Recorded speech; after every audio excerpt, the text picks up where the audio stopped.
ഇന്ന് നമുക്ക് നമ്മളുടെ വേദവചന പഠനത്തിനായിട്ട് നമ്മൾ എബ്രായർക്ക് എഴുതിയ ലേഖനം 11-ാമത്തെ അധ്യായത്തിൽ കൂടി നമ്മളൊരു യാത്ര നടത്തുകയായിരുന്നു കഴിഞ്ഞ ദിവസങ്ങളൊക്കെയും. കഴിഞ്ഞ മാസം പഠിച്ച ഭാഗം പ്രത്യേകം ഓർക്കുന്നത് ഞാൻ വിശ്വസിക്കുന്നു. വളരെയധികം എന്നെ സംബന്ധിച്ച് വളരെയധികം അനുഗ്രഹപ്രദമായ ഒരു ഭാഗമായിരുന്നു. മോശയുടെ മാതാപിതാക്കളെ കുറിച്ച്, അവരുടെ വിശ്വാസത്തെ കുറിച്ച്, അമ്രാമും യക്കോബേദും.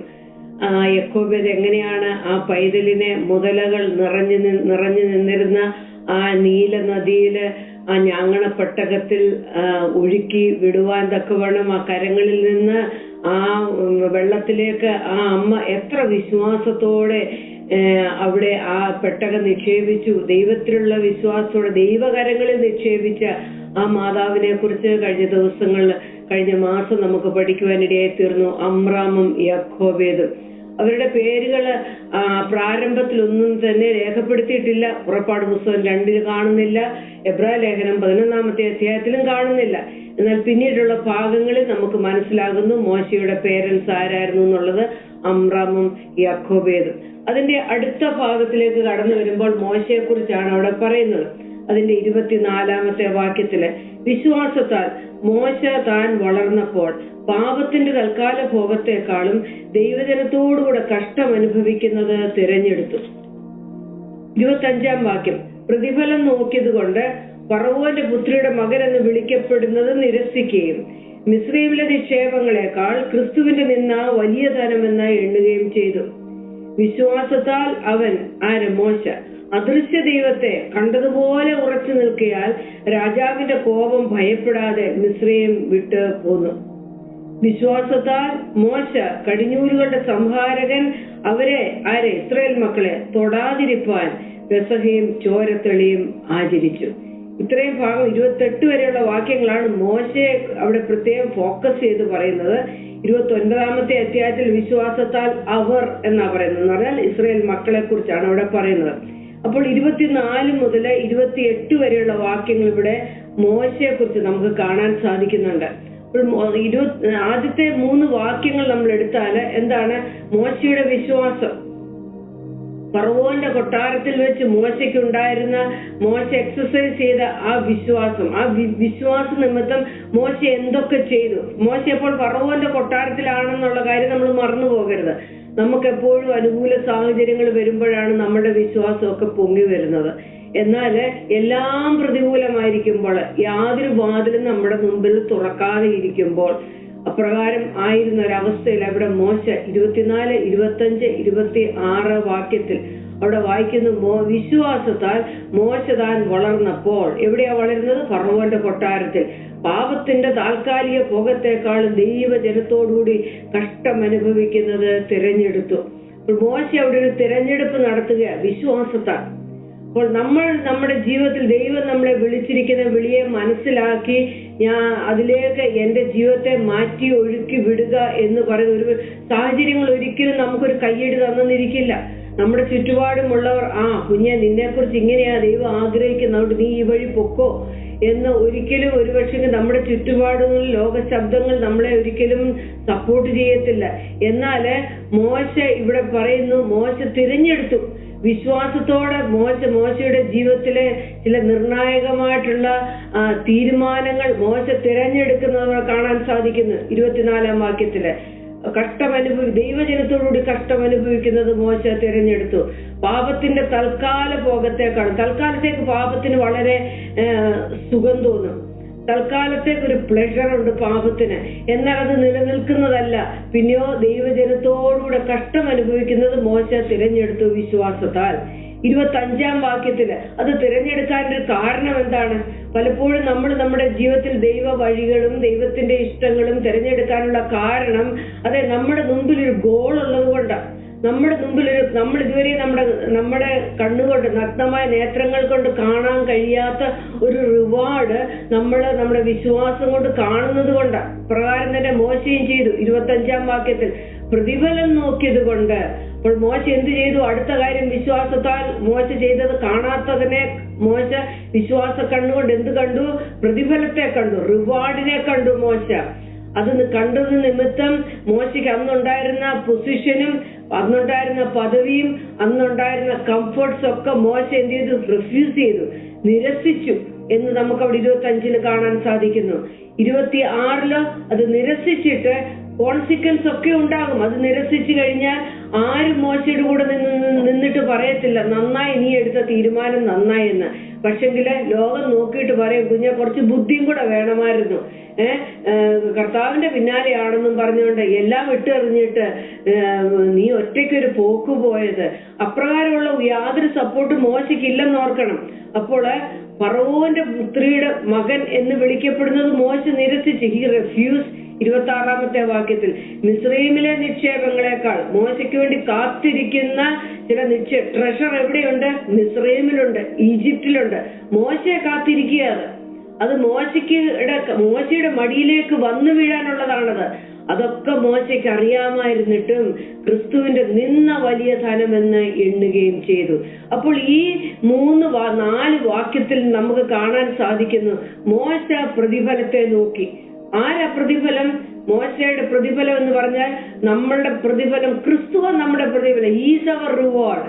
മോശ പ്രതിഫലത്തെ നോക്കി. അന്ന് വിശ്വാസത്തോടെ മോശ നോക്കിയ നിമിത്തം കർത്താവ് യേശു ക്രിസ്തുവിന്റെ കൂട്ടത്തിലുള്ള ജനത്തോട് കൂടെ ചേരുവാൻ മോശയ്ക്ക് കഴിഞ്ഞു. അടുത്തതായിട്ട് മോശ ചെയ്തത് എന്താണ്? മോശ ചില തിരഞ്ഞെടുപ്പ് നടത്തി. മൂന്നാമതായിട്ട് മോശ റിഫ്യൂസ് ചെയ്തു. ചെയ്യേണ്ടതിനെ തള്ളിക്കളയേണ്ടതിനെ മോശ തള്ളിക്കളഞ്ഞു. ഒരിക്കലും തള്ളിക്കളയേണ്ടതിനെ നമ്മുടെ ജീവിതത്തിൽ നിന്ന് തള്ളിക്കളയാതെ ദൈവഹിതമായ ഒരെണ്ണം തിരഞ്ഞെടുക്കാൻ നമുക്ക് കഴിയത്തില്ല. നമുക്കൊക്കെയും പറ്റുന്നൊരു കുഴപ്പം എന്താണെന്ന് ചോദിച്ചാൽ, തള്ളിക്കളയുന്നതിനെ നമ്മൾ തള്ളിക്കളയത്തില്ല, അത് നമ്മൾ കയ്യിൽ വെച്ചേക്കും. അത് ബുദ്ധിയാണെന്ന് നമ്മൾ തന്നെ അതിന് നിർവചനം കൊടുക്കും. എന്നിട്ട് നമ്മൾ ദൈവത്തിന്റെ ആലോചനയെ തിരഞ്ഞെടുക്കാനായിട്ട് നമ്മൾ ഓടുകയും ചെയ്യും. ഇത് രണ്ടും കൂടെ ഒരിക്കലും ഇക്വേഷൻ ബാലൻസ് ആവത്തില്ല ദൈവത്തിന്റെ രാജ്യത്തിൽ എന്നുള്ളത് നമുക്ക് മനസ്സിലാവുന്നു. അപ്പോൾ ഇവിടെ മോശ ചെയ്ത പ്രധാനപ്പെട്ട 4 കാര്യം, he looked at the reward. രണ്ടാമത്തെ കാര്യം, അവൻ എണ്ണി. ക്രിസ്തുവിന്റെ ധനം അവൻ വിലയേറിയതായിട്ട് എണ്ണി. ഹി റെക്കൺഡ്. അത് നിമിത്തം അവൻ ചിലതിനെ തിരഞ്ഞെടുത്തു. ക്രിസ്തുവിനോടുകൂടി ദൈവജനത്തോടുകൂടി കഷ്ടം അനുഭവിക്കുന്നത്. ഇതൊക്കെ ചെയ്യേണ്ടതിനായിട്ട് മോശ ചിലതിനെ റിഫ്യൂസ് ചെയ്യാനായിട്ട് തീരുമാനിച്ചു. ചിലത് എനിക്ക് വേണ്ട, ചില സുഖങ്ങൾ വേണ്ട എന്ന് മോശ തീരുമാനിക്കുന്നു. 27 വാക്യത്തില്, അടുത്ത വാക്യത്തിൽ, വിശ്വാസത്താൽ അത് ഇത് ചെയ്യാനുള്ള കാരണം എന്താണ്? അദൃശ്യ ദൈവത്തെ കണ്ടതുപോലെ ഉറച്ചു നിൽക്കിയാൽ. ഇന്നുവരെയും കണ്ടിട്ടില്ലാത്ത ദൈവത്തെ അവൻ വിശ്വാസ കണ്ണുകൊണ്ട് കണ്ടതുപോലെ അവൻ ഉറച്ചു നിന്നു. അത് നിമിത്തം ഫറവോന്റെ കൊട്ടാരം വിട്ട് അവൻ ഇറങ്ങിപ്പോരാനായിട്ട് സാധിച്ചു. ഒരിക്കലും നമ്മൾ ആരും തന്നെ ദൈവത്തെ മുഖാമുഖം നമ്മൾ കണ്ടിട്ടില്ല. നമ്മൾ വിശ്വാസ കണ്ണുകൊണ്ട് നമ്മൾ കാണുകയാണ്. ആ വിശ്വാസ കണ്ണുകൊണ്ട് നമ്മൾക്ക് കാണുമ്പോൾ നമുക്ക് നമ്മുടെ ഗോള് മനസ്സിലാകും. നമുക്ക് നിരസിക്കേണ്ടത്, റിജക്ട് ചെയ്യേണ്ടത് എന്താണെന്ന് മനസ്സിലാകും. നമ്മളെ തന്നെ റെക്കൺ ചെയ്യണം, നമ്മൾ എങ്ങനെ നമ്മളെ എണ്ണണമെന്ന് നമുക്ക് മനസ്സിലാകും. ഇതൊന്നും നഗ്നനേത്രങ്ങൾ കൊണ്ടൊരു ദൈവത്തെ കണ്ടുകൊണ്ടല്ല നമ്മൾ ചെയ്യുന്നത്. ഇത് കാഴ്ചയാലല്ല, വിശ്വാസത്താൽ. 28 വാക്യത്തില്, അടുത്ത വടിയിലേക്ക് മോശ കയറുകയാ. മോശ എന്ത് ചെയ്തു? അങ്ങനെ വിട്ടുപോകുന്നത് നിമിത്തം മോശയ്ക്ക് പെസഹ കുഞ്ഞാടിന്റെ രക്തത്തളി ആചരിക്കുവാനായിട്ട് ഇടയായിട്ട് തീർന്നു. ആ ഒരു മനുഷ്യന്റെ വിശ്വാസ നിമിത്തം ഇസ്രായേൽ മക്കളെ മുഴുവനും ആ ഒരു വിശ്വാസത്തിലേക്ക് കൊണ്ടുവരാനായിട്ട് മോശയ്ക്ക് കഴിഞ്ഞു. ഒരു മനുഷ്യന്റെ അനുസരണം. മോശ എന്ന ഒരു മനുഷ്യന്റെ അനുസരണ നിമിത്തം അനേകരെ പെസഹ കുഞ്ഞാടിന്റെ രക്തത്തളിയിലേക്ക് കൊണ്ടുവരുവാൻ, അതിൽ കൂടിയുള്ള രക്ഷയിലേക്ക് നയിക്കാനായിട്ട് മോശയ്ക്ക് കഴിഞ്ഞു. ഇന്നൊരു പക്ഷെ ആർക്കറിയാം, നമ്മളുടെ ആരുടെയെങ്കിലും ഒരു വിശ്വാസത്തെ ദൈവം കാത്തിരിക്കുക. എന്തിനു വേണ്ടിയിട്ട്? നമ്മുടെ ഭവനത്തെ വിടുവിച്ചിറക്കേണ്ടതിന്, നമ്മുടെ ചുറ്റുമുള്ളവരെ വിടുവിച്ചിറക്കേണ്ടതിന്. ഒരു മനുഷ്യന്റെ അനുസരണം, ഒരു മനുഷ്യന്റെ സമർപ്പണം, ഒരു മനുഷ്യന്റെ ആ താഴ്മയ്ക്ക് വേണ്ടിയിട്ട് ഇന്ന് സ്വർഗം കാത്തിരിക്കുമ്പോഴേ ഇന്ന് നമ്മൾ ഓരോരുത്തരും നമ്മുടെ ജീവിതത്തിൽ എങ്ങനെയാണെന്ന് നമുക്കൊന്ന് ചിന്തിക്കാം. അടുത്ത വാക്യം 29 വാക്യത്തില്, വിശ്വാസത്താൽ അവർ ഇസ്രായേൽ മക്കൾ കരയിൽ എന്നതുപോലെ ചെങ്കടൽ കൂടി കടന്നു. നോക്കണം, ഒരു മനുഷ്യന്റെ വിശ്വാസ നിമിത്തം അനേകരെ ചെങ്കടലിൽ കൂടി കടത്തി അക്കരെ കടത്തുവാനായിട്ട് മോശയ്ക്ക് കഴിഞ്ഞു എന്നുള്ളതാണ് നമുക്ക് മനസ്സിലാകുന്നത്. അപ്പോൾ നമ്മളിൽ വ്യാപരിക്കുന്ന വിശ്വാസത്തെ നമ്മൾ തീരെ ചെറുതായി കാണരുത്. നമ്മളിൽ വ്യാപരിക്കുന്ന വിശ്വാസം അത് അതിമഹത്തായ വിശ്വാസമാണ്. അത് ദൈവസന്നിധിയിൽ ഏറെ വിലയേറിയതാണ്. അത് സ്വർണത്തെക്കാളും വെള്ളിയേക്കാളും തീയിൽ ശോധന കഴിക്കുന്ന പൊന്നിനേക്കാളും അത് വിലയേറിയതാണ്. നമ്മൾ ഓർക്കും, ഈ വിശ്വാസമൊക്കെ കെട്ടിപ്പിടിച്ചിരുന്നിട്ട് എന്തോ ബാക്കി, നമ്മുടെ കയ്യിൽ കുറച്ച് വേദന, കുറച്ച് രോഗം, കുറച്ച് നിരാശ, ഇതൊക്കെ ഉള്ളോ? പക്ഷെങ്കില് ദൈവത്തിന്റെ കണ്ണിൽ കൂടി നോക്കാനായിട്ട് സ്വർഗത്തിലെ ദൈവം നമ്മളെ ഏവരെയും സഹായിക്കട്ടെ. മടുത്തു പോകാതെ, ക്ഷീണിച്ചു പോകാതെ ഈ വിശ്വാസത്തിൽ തന്നെ നമുക്ക് ഉറച്ചു നിൽക്കുവാൻ സ്വർഗത്തിലെ ദൈവം സഹായിക്കട്ടെ. മോശയുടെ ജീവിതം നമ്മൾ നോക്കിയാൽ മോശ 120 വയസ്സ് വരെ മോശ ജീവിച്ചിരുന്നു. ഒരു ദൈവദാസൻ DL മൂഡി എന്ന് പറയുന്ന ദൈവദാസന് ഈ മോശയുടെ 120 വർഷത്തെ 3ആയിട്ട് വിഭാഗിച്ചു, 3 40കളായിട്ട്. തിരുവചനം അതിന് വളരെ ക്ലിയർ ആയിട്ട് പറയുന്നുണ്ട്. 40ാമത്തെ വയസ്സിലാണ് മോശ മിസ്രൈമിലെ ഫറവോന്റെ പുത്രിയുടെ ആ സ്ഥാനമൊക്കെ വിട്ടിട്ടിറങ്ങുന്നത്. അതിനുശേഷം അടുത്ത 40 വർഷം മോശ മരുഭൂമിയിൽ, മിദ്യാന്യ മരുഭൂമിയിൽ അമ്മായിയപ്പന്റെ ആടുകളെ മേയിച്ചുകൊണ്ട് നടക്കുന്നു. അതിന്റെ അടുത്ത 40 വർഷം മോശ ഇസ്രായേൽ മക്കളെ മരുഭൂമിയിൽ കൂടി നടത്തിക്കൊണ്ടു പോകുന്നു. ഇങ്ങനെ 3 40കൾ നിറഞ്ഞതാണ് മോശയുടെ 120 ആയുഷ്കാലം എന്ന് പറഞ്ഞാൽ. അതിൽ നമുക്ക് മനസ്സിലാകുന്ന ഒരു കാര്യം, ആദ്യത്തെ 40 വർഷം മോശ ചിന്തിച്ച എന്താണെന്നറിയാമോ? I am somebody. ഞാൻ ആരോ ആണ്. ഞാൻ എന്ന് പറയുന്ന ഒരു വ്യക്തിയുണ്ടല്ലോ, വളരെ പ്രാധാന്യമുള്ള ഒരു വ്യക്തിയാണ് എന്ന് മോശ ചിന്തിച്ചു ആദ്യത്തെ 40 വർഷം. എങ്ങനെ ഒരു ഈജിപ്ഷ്യനും ഒരു എബ്രായനും തമ്മിൽ വഴക്കുണ്ടായപ്പോൾ മോശ അങ്ങോട്ട് ഇറങ്ങി ചെന്നിട്ട് എന്റെ ശക്തിയോ ഞാൻ ആരാണെന്നോ അറിയാമോ എന്നുള്ള ചിന്തയിൽ മോശ അതിൽ നിന്ന് ഡീൽ ചെയ്യാനായിട്ട് ശ്രമിക്കുന്നു. അപ്പോൾ ആദ്യത്തെ 40 വർഷം മോശ ചിന്തിച്ചു, ഐ ആം സംബഡി, ഞാൻ ആരോ ആണ്. നമ്മുടെ എല്ലാം ജീവിതത്തിൽ നമ്മൾ ഇപ്പോഴും കടന്നു പോകുന്ന ചില വിചാരങ്ങൾ തന്നെയാണ് ഇതൊക്കെ. രണ്ടാമത്തെ അടുത്ത 40 വർഷം മോശ എവിടെയാണ്? മിദ്യാന്യ മരുഭൂമിയില. He was nobody. അവൻ ആരുമല്ല, അവൻ അഡ്രസ് ഇല്ല. ഈജിപ്തിലെ ഫറവോന്റെ മകളും ഒക്കെ അവരുടെ വേലക്കാരും ഒക്കെ ആയിട്ട് വളരെ സമ്പൽ സമൃദ്ധിയില് ഭക്ഷണത്തിനോ സുഖ സൗകര്യങ്ങൾക്കോ ഒരു മുട്ടുമില്ലാതെ ജീവിച്ചിരുന്ന മോശ ഇന്ന് മരുഭൂമിയിൽ ഹി ഈസ് നോബഡി. ആദ്യത്തെ 40 വർഷം മോശ ഹി ഈസ് സംബഡി. രണ്ടാമത്തെ 40 വർഷം മോശയോട് ചോദിച്ചു കഴിഞ്ഞാൽ അഡ്രസ് ഏതാ? മിദ്യാന്യ മരുഭൂമി. അല്ലാതെ മറ്റൊന്നും മോശയ്ക്ക് പറയാനില്ല. മോശയുടെ കുടുംബ മാഹാത്മ്യം പറയാനായിട്ടില്ല. ഞാൻ യാക്കോബീദിന്റെ മകനാണ്, അമ്രാമിന്റെ മകനാണ്, ഞാൻ എബ്രായനാണ് എന്നൊന്നും പറയാൻ മോശയോട് ആരും ചോദിക്കാനില്ല. പിന്നെ ആരോടാ മോശ പറയുക? അങ്ങനെ രണ്ടാമത്തെ 40 വർഷം മോശ ആരാണ്? He is nobody. അടുത്ത മൂന്നാമത്തെ 40 വർഷം മോശ എപ്പോൾ നോബഡിയായി തീർന്നോ അപ്പോൾ ദൈവം തീരുമാനിച്ചു, ഈ നോബഡിയിൽ നിന്ന് ഞാൻ ഒരു സംബഡിയെ ഉണ്ടാക്കാൻ പോവുക. ഈ നോബഡി ആരുമല്ലെന്ന് അവന് 0 ഗ്രൗണ്ടിൽ വന്നു നിൽക്കുന്ന ഇപ്പൊ അവൻ പാകപ്പെട്ട് നിൽക്കുകയാ. ഇവനെ ഞാൻ ഇനി മാനിച്ചെഴുന്നേൽപ്പിക്കാനായിട്ട് പോവുക എന്ന് പറഞ്ഞ് മൂന്നാമത്തെ 40 വർഷം ദൈവത്തിന്റെ കരം മോശയുടെ ജീവിതത്തിൽ പ്രവർത്തിച്ച് മോശയെ മാനിച്ചെഴുന്നേൽപ്പിക്കുന്നത് കാണാൻ സാധിക്കുന്നു. അപ്പോൾ മോശയുടെ ജീവിതത്തിലെ 3 40കളെ നമ്മൾ കണ്ടു. ആദ്യത്തെ 40 ഐ ആം സംബഡി, രണ്ടാമത്തെ 40 ഐ ആം നോബഡി, മൂന്നാമത്തെ 40 seeing what God can do with nobody. ഈ നോബഡിയെ കൊണ്ട് ദൈവത്തിന് എന്ത് ചെയ്യാൻ കഴിയും? ഇതെല്ലാം നമ്മുടെ ജീവിതത്തിലെ, നമ്മുടെ ആത്മീയ ജീവിതത്തിന്റെ ഒരു പാത തന്നെ നമുക്കിവിടെ കാണാൻ സാധിക്കുന്നത്. പലപ്പോഴും ദൈവത്തിന് നമ്മുടെ ജീവിതത്തിൽ നിന്ന് നമ്മളെ എഴുന്നേൽപ്പിച്ച് നിർത്താൻ കഴിയാത്തത് ഞാനിപ്പോഴും ചില ഭാഗങ്ങൾ ചിന്തിച്ചു വെച്ചിട്ടുണ്ടായാൽ സംബടി, അല്ലെന്നുണ്ടെങ്കിൽ ഞാനിപ്പോഴും ശരിക്കും ഒരു നോബഡിയായിട്ട് തീർന്നിട്ടില്ല, എനിക്കെന്തോ എന്റെ കഴിവുകൊണ്ടൊക്കെ ചെയ്യാൻ കഴിയുമെന്ന് ഇപ്പോഴും ഞാൻ പിടിച്ചു വെച്ചുകൊണ്ടിരിക്കുന്ന കാര്യങ്ങളുണ്ട്. അപ്പോൾ മോശയുടെ ജീവിതത്തിൽ നമുക്ക് മനസ്സിലാകുന്ന കാര്യം, ഈ 3 ഘട്ടങ്ങൾ, ഈ 3 പ്രോഗ്രഷൻ മോശയുടെ ജീവിതത്തിൽ നമുക്ക് മനസ്സിലാക്കാനായിട്ട് സാധിക്കുന്നു. ആദ്യത്തെ 40 വർഷക്കാലം മോശയുടെ ജീവിതത്തിലെ ടെസ്റ്റിംഗ് എന്താണെന്ന് ചോദിച്ചു കഴിഞ്ഞാൽ മോശയുടെ പ്രതാപം, അവിടെ ഉണ്ടായിരുന്ന മഹത്വം, മോശയ്ക്ക് അവിടെ ഉണ്ടായിരുന്ന ധനം, അതുമായിട്ടുള്ള ഒരു ടെസ്റ്റിംഗ് ആയിരുന്നു മോശയ്ക്ക് ഉണ്ടായിരുന്നത്. അപ്പോസ്തല പ്രവൃത്തി 7-ാം അധ്യായത്തിന്റെ 22-ാമത്തെ വാക്യത്തില് മോശയുടെ മിസ്രൈമിലെ ജീവിതത്തെ കുറിച്ച് അവിടെ എഴുതിയിട്ടുണ്ട്. അപ്പോസ്തല പ്രവൃത്തി 7:22 ഇങ്ങനെ എഴുതിയിരിക്കുന്നത്, മോശ മിസ്രൈമ്യരുടെ സകല ജ്ഞാനവും അഭ്യസിച്ചു, വാക്കിലും പ്രവൃത്തിയിലും മോശ സമർത്ഥനായി തീർന്നു. ഇതായിരുന്നു മോശയുടെ ആദ്യത്തെ 40 വർഷം. ദൈവത്തിനെതിരെ ഒന്ന് ടെസ്റ്റ് ചെയ്യണം. ദൈവം നമ്മുടെ ജീവിതത്തില്, അത് നമ്മുടെ വാക്കിലും നമ്മുടെ പ്രവൃത്തിയിലും നമ്മുടെ പൊസിഷനിലും നമ്മുടെ ഭൗതികമായ കാര്യങ്ങളിലൊക്കെ ദൈവം അഭിവൃദ്ധി തരുമ്പോൾ മറന്നു പോകരുത്, അതിന്റെ കൂടെ ഒരു ടെസ്റ്റിംഗും ഉണ്ട്. ദൈവം ടെസ്റ്റ് ചെയ്യും. ആരാ ഇവന്റെ ദൈവം? ഈ ജ്ഞാനവും ഈ വാക്കും ഈ പ്രൗഢിയാണോ ദൈവം, അതോ ഇത് കൊടുത്ത ഞാനാണോ? അപ്പോൾ ആദ്യത്തെ 40 വർഷം മോശ അപ്രകാരം ഒരു ടെസ്റ്റിങ്ങിൽ കൂടെ തന്നെ കടന്നു പോകേണ്ടതായിട്ട് വന്നു. മോശയെ സംബന്ധിച്ച് ആ ഫറവോന്റെ കൊട്ടാരത്തിലെ വിശപ്പ് എന്താണെന്ന് അറിയേണ്ട കാര്യമില്ല.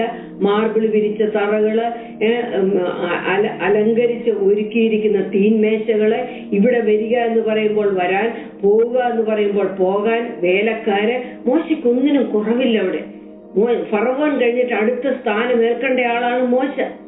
ഇതായിരുന്നു മോശയുടെ ആദ്യത്തെ 40 വർഷം. പക്ഷെങ്കില് ദൈവത്തിന് അതൊന്ന് ടെസ്റ്റ് ചെയ്യണം. ദൈവത്തിന് അതൊന്ന് ഒരകല്ലിൽ കൂടി കൊണ്ടുപോകണമായിരുന്നു. രണ്ടാമത്തെ 40 വർഷം എന്താണ് മോശയ്ക്ക് സംഭവിച്ചത്? മോശയെ ദൈവം ഒരു ഏകാന്ത വാസത്തിലേക്ക് കൊണ്ടുപോകാനായിട്ട് ഇടയായിട്ട് തീർന്നു. അതിന് കാരണം ഉണ്ടായത് എന്താണ്? ഒരു ചെറിയൊരു കാരണം. നമ്മുടെ ജീവിതത്തിൽ പലപ്പോഴും ഒരു ചെറിയ കാരണമായിരിക്കാം നമ്മുടെ ജീവിതത്തിലെ വലിയൊരു വഴിത്തിരിവിന് ഇടയാക്കി തീർക്കുന്നത്. കാരണം മറ്റൊന്നുമല്ല, ഒരു എബ്രായനും ഒരു ഈജിപ്ഷ്യനും തമ്മിൽ വഴക്കുണ്ടായി. അങ്ങനെ വഴക്കുണ്ടായപ്പോൾ അവരുടെ ഇടയിലേക്ക് ചെന്ന് പ്രവേശിക്കുന്നത് നമുക്കവിടെ കാണാൻ സാധിക്കുന്നു. അപ്പോസ്തല പ്രവൃത്തി 7:23 അവിടെ വായിക്കുന്നു, അവന് 40 വയസ്സ് തികയാറായപ്പോൾ, നോക്കണം, 40 വയസ്സ് തികയാറായപ്പോൾ ഇസ്രായേൽ മക്കളായ തന്റെ സഹോദരന്മാരെ ചെന്ന് കാണണമെന്ന് മനസ്സിൽ തോന്നി. ഈ 40 വർഷം ഇല്ലാത്തൊരു ചിന്ത മോശയുടെ ഹൃദയത്തിൽ അന്ന് ഉടലെടുക്കാൻ ഇടയായി തീർന്നു. മോശയുടെ മനസ്സിലൊരു ചിന്ത. അപ്പൊ മോശയ്ക്ക് അറിയാം, ഈ ഊഴിയ വേല ചെയ്യുന്നത് എന്റെ സഹോദരന്മാരാണ്. എങ്ങനെ മോശയ്ക്ക് അത് മനസ്സിലായി? മോശ മുലകുടി മാറുന്നിടം വരെ തന്റെ സ്വന്തം അമ്മയുടെ മടിയിലാണ് വളർന്നത്. അപ്പോൾ മോശയ്ക്ക് മനസ്സിലായി മോശ ആരാണെന്നുള്ളത് നന്നായിട്ട് മനസ്സിലാക്കി. അപ്പോൾ മോശയ്ക്ക് സഹോദരന്മാരെ പോയി കാണണമെന്ന് മനസ്സിൽ തോന്നി. അവരെ പോയി കണ്ടു, അവരുടെ ജീവിതം കണ്ടു. ഒക്കെ കണ്ടു കഴിഞ്ഞപ്പോൾ മോശയുടെ ഉള്ളിൽ ഒരു വലിയ മാറ്റം സംഭവിച്ചു. ഒരു ഐഡന്റിറ്റി ക്രൈസിസ്. ഞാൻ ശരിക്കും ആരാ? ഞാൻ ആരാ? എന്നെ സൃഷ്ടിച്ച ദൈവം ഏതാ? ആ ദൈവം എന്തിനു വേണ്ടിയിട്ട് എന്നെ സൃഷ്ടിച്ചു? എന്റെ കുടുംബം ഏതാ? എന്റെ അപ്പനും അമ്മയും ആരാ? ഞാൻ എവിടെ നിൽക്കേണ്ടവനാ? ഞാൻ എന്ത് പ്രവർത്തിക്കേണ്ടവനാ? ഒരു 100 ചോദ്യങ്ങൾ മോശയുടെ ഉള്ളിൽ കടന്നു വരാനിടയായി തീർന്നു. മോശയെ സഹോദരന്മാരെ ചെന്ന് കാണണം എന്ന് മനസ്സിൽ തോന്നിയ തോന്നൽ നിമിത്തം മോശയ്ക്ക് മോശയുടെ വ്യക്തിത്വത്തെ തന്നെ ചോദ്യം ചെയ്യുന്ന ഒരു അവസ്ഥയിലേക്ക് മോശ കടന്നു വരാനായിട്ട് ഇടയായിട്ട് തീർന്നു. അതാണ് പിന്നീട് മോശയുടെ ജീവിതത്തിലെ വലിയൊരു വഴിത്തിരിവായിട്ട് തീർന്നത്. അപ്പോൾ നമ്മളിവിടെ കണ്ടു, അത് നിമിത്തം ഫറവോന്റെ പുത്രിയുടെ അവിടെ ഉണ്ടായിരുന്ന എല്ലാ സുഖങ്ങളും മോശ വിട്ടിട്ട് പുറത്തേക്ക് ഇറങ്ങുന്നത് കാണാൻ സാധിക്കുന്നു. അവിടെ ഒരു വലിയൊരു ഡിവൈൻ എക്സ്ചേഞ്ചാ മോശ ചെയ്തത്. എനിക്ക് ഈ പ്രൗഢി ഒന്നും വേണ്ട, എനിക്ക് ഈ സുഖങ്ങളൊന്നും വേണ്ട, ഞാൻ മരുഭൂമി തിരഞ്ഞെടുക്കുന്നു. ഇന്ന് നമ്മളുടെയൊക്കെ ജീവിതത്തിൽ ആര് നമ്മുടെ കൂടെ നിന്നിട്ട് പറയും കുഞ്ഞെ നന്നായി എന്ന്? ആരും പറയത്തില്ല. പക്ഷെങ്കില് നമ്മുടെ അകത്തുള്ള ദൈവത്തിന്റെ വിളിയും നമ്മുടെ അകത്തുള്ള ദൈവത്തിന്റെ ശബ്ദവും ലോകത്തിന്റെ ശബ്ദത്തെക്കാളും ഉന്നതമായിട്ട് മുഴങ്ങി നിൽക്കുന്നതായിരിക്കണം. എങ്കിൽ മാത്രമേ അപ്രകാരം ഒരു തീരുമാനമെടുക്കാൻ നമുക്ക് കഴിയത്തുള്ളൂ. 84-ാം സങ്കീർത്തനത്തിന്റെ 10-ാം വാക്യത്തിൽ സങ്കീർത്തനക്കാരൻ ഇങ്ങനെ എഴുതിയിരിക്കുന്നത്, തന്റെ പ്രാകാരങ്ങളിൽ കഴിക്കുന്ന ഒരു ദിവസം വേറെ 1000 ദിവസത്തെക്കാൾ ഉത്തമമല്ലോ. ദുഷ്ടന്മാരുടെ കൂടാരങ്ങളിൽ പാർക്കുന്നതിനേക്കാൾ എന്റെ ദൈവത്തിന്റെ ആലയത്തിൽ വാതിൽക്കാവൽക്കാരനായിരിക്കുന്നത് എനിക്ക് ഏറെ ഇഷ്ടം. ഇവിടെ സങ്കീർത്തനക്കാരൻ തിരഞ്ഞെടുക്കുന്നു ദൈവത്തിന്റെ പ്രാകാരത്തിൽ വസിക്കുന്ന ആ ഒരു ദിവസം. 1000 ദിവസം എനിക്ക് വലിയ സമ്പൽ സമൃദ്ധിയിൽ ദുഷ്ടന്മാരുടെ കൂടാരങ്ങളിൽ പാർക്കാം, പക്ഷെങ്കിൽ എനിക്ക് എന്റെ ദൈവത്തിന്റെ ആലയത്തിന്റെ വാതിൽ കാവൽക്കാരനായിരിക്കുന്നത് എനിക്ക് ഏറെ നല്ലത് എന്ന് ഇവിടെ സങ്കീർത്തനക്കാരൻ പറയുന്നത് നമുക്ക് കാണാൻ കഴിയുന്നു. അപ്പൊ നമ്മളിവിടെ കണ്ട കാര്യം, മോശ ചില തിരഞ്ഞെടുപ്പ് ഇവിടെ നടത്തി. കാരണം ഫറവോൻ എന്ന രാജാവിന്റെ ആ ശക്തിയെക്കാളും മോശയെ സൃഷ്ടിച്ച ദൈവത്തിന്റെ അധികാരത്തിന് മോശ ഏറെ പ്രാധാന്യം കൊടുത്തു എന്ന് നമുക്ക് കാണാൻ സാധിക്കുന്നു. അത് കാരണം എന്തായിരുന്നു? താൻ പ്രതിഫലത്തെ നോക്കിയത് കൊണ്ട്. ഇന്ന് നമ്മളുടെ നോട്ടം എങ്ങനെയാ? നമ്മൾ എങ്ങോട്ടാണ് നോക്കുന്നത്? ഈ ലോകത്തിലൊരു പ്രതിഫലത്തെയാണോ നോക്കുന്നത്? അതോ നമുക്ക് ഉള്ള നിത്യമായൊരു പ്രതിഫലം നമുക്ക് വേണ്ടിയിട്ട് കരുതിയിരിക്കുന്നു? ഒരു പക്ഷേ ഈ ലോകത്തിൽ എല്ലാവർക്കുമുള്ള ചില സുഖങ്ങളോ സൗകര്യങ്ങളോ നമുക്ക് നമ്മുടെ ജീവിതത്തിൽ ഉണ്ടായെന്നിരിക്കത്തില്ല. എല്ലാവരെയും പോലെ ആയിരിക്കണമെന്നില്ല എന്റെ ഭവനത്തിലെ അവസ്ഥ, എല്ലാവരെയും പോലെ ആയിരിക്കണമെന്നില്ല എന്റെ കുഞ്ഞുങ്ങളുടെ അവസ്ഥ, എന്റെ സാമ്പത്തിക അവസ്ഥ. പലതിനകത്തും ഏറ്റക്കുറച്ചിലുകളൊക്കെ ഉണ്ടായിരിക്കാം. പക്ഷെങ്കിൽ നമ്മളുടെ നോട്ടം ആ നിത്യമായതിലേക്ക്, ആ വലിയ പ്രതിഫലത്തിലേക്ക് ആണ് എങ്കിൽ നമ്മൾ മനസ്സിലാക്കണം, എന്നെ വിളിച്ച് വിളിക്ക് പ്രത്യേകതയുണ്ട്, എന്നെ വിളിച്ച് വിളിക്ക് പ്രത്യേകതയുണ്ട്. അതെ, മോശയെ വിളിച്ചതുപോലെ മറ്റൊരാളെ വിളിച്ചിരുന്നു എങ്കിൽ അവരത് മനസ്സിലാക്കിയേനെ. പക്ഷെ മോശയ്ക്ക് മനസ്സിലായി, വേറൊരാളെ വിളിച്ചതുപോലെ അല്ല എന്നെ വിളിച്ചിരിക്കുന്നത്, അഹരോനെ വിളിച്ചതുപോലെയോ മിർയാമിനെ വിളിച്ചതുപോലെ അല്ല എന്നെ വിളിച്ചിരിക്കുന്നത് എന്നുള്ളത് വ്യക്തമായിട്ട് മോശ മനസ്സിലാക്കി. He looked at the reward. അവൻ പ്രതിഫലത്തെ അവൻ നോക്കി. ആവർത്തന പുസ്തകം 34:7 ഇങ്ങനെ വായിക്കുന്നുണ്ട്, മോശ മരിക്കുമ്പോൾ അവന് 120 വയസ്സായിരുന്നു.